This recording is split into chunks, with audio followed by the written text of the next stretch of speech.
కోవిడ్లో తీసుకునేటప్పటి నుంచి గత 4 సంవత్సరాలు 3 సంవత్సరాల పైన కూడా తీసుకోండి. 3 సంవత్సరాలలో కూడా ఎప్పుడు జీతాలలో పెండింగ్ లేవు. ఇప్పుడు వాళ్ళు కోవిడ్లో తీసుకునే వాళ్ళు ధర్నాలు దిగే కాడికి వచ్చినారు. ఈ 4-5 నెలలలో చాలా దారుణం అయిపోయింది. వాళ్ళ జీతాలు పడడం లేదు.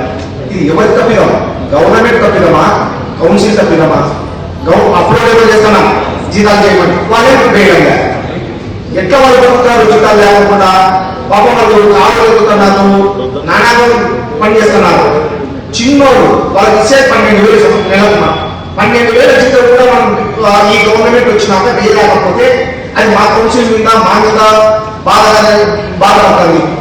అందరూ ఈ తెలుగుదేశం ప్రభుత్వాన్ని విమర్శించే దానికంటే మా కౌన్సిల్ కదా, మా కౌన్సిల్ అంటా ఉన్నారు.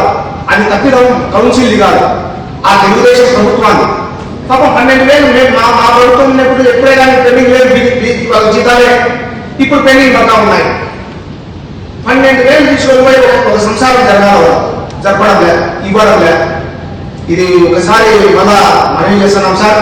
కనీసం ఈ నిరాకరణ జీతాలు పడేదానికి చూడండి సార్. ఇప్పుడు 8 నెలల జీతాలు ఇవ్వడం ఎంత దారుణం అంటే 12,000 ఒక మనిషి పని చేస్తే ఇవ్వకపోతే చాలా బాధాకరమైన విషయం. గతంలో మా ఎమ్మెల్యే గారు ఉన్నారు రాజమోహన్ ప్రసాద్ రెడ్డి గారు, అప్పుడు ఇస్తా వచ్చినాడు. ఇట్లా జీతాలు ఎప్పుడన్నా పడకపోతే 10 రోజులు నెలలో లేట్ అయితే ఆయన డబ్బులు తీసుకొచ్చి ఇచ్చి చేస్తా వచ్చినాడు. ఇప్పుడు అది కూడా లేదు. పాపం ఇలా వచ్చేదాన్ని చూడండి సార్.